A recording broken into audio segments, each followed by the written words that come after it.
Judy Garland's greatest performance is in the 1954 version of A Star is Born, but her greatest movie is The Clock, streaming on multiple platforms, including the Criterion Channel, from 1945, which was directed by her soon-to-be husband, Vincente Minnelli. It's the film in which Minnelli first unleashed the full force of his artistry, and he did so thanks to Garland's own dramatic power. Garland was born on June 10, 1922, and The Clock, shot in late 1944, when Garland was 22, is the first movie in which she starred but didn't sing. It's strictly a romantic drama, and its drama is rooted in the overriding story of the historical moment, the Second World War.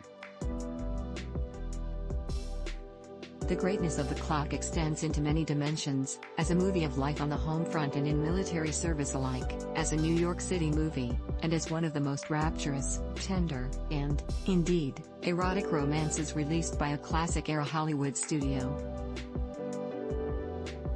Garland's acumen and clout are at the movie's very basis.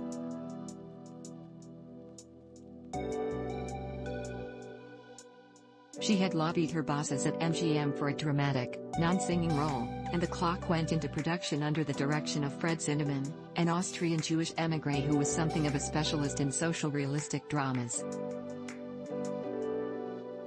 Garland was unhappy with the progress of the shoot and persuaded the film's producer, Arthur Freed, the studio's main musical supervisor as well as a prominent lyricist, whose credits include the song Singin in the Rain, to replace Zinnemann with Minnelli.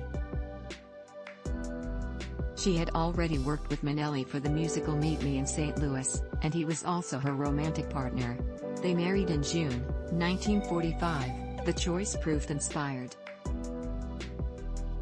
Minnelli and Garland share an emotional and artistic connection that elicited her freely expressive performance and his distinctive artistry. Though he was an exquisite cinematic stylist, his decorative methods aim at a kind of realism all his own. The Clock offers an unbroken skein of poignant, tangy, and sensitive performances and a display of directorial virtuosity that was rare in Hollywood or, for that matter, anywhere. Far from being a mere exercise in visual style, Minnelli's direction incarnates a wide-spanning philosophical worldview and an ardent emotional intimacy. Garland plays Alice Maybery, a secretary who has been living in New York for 3 years.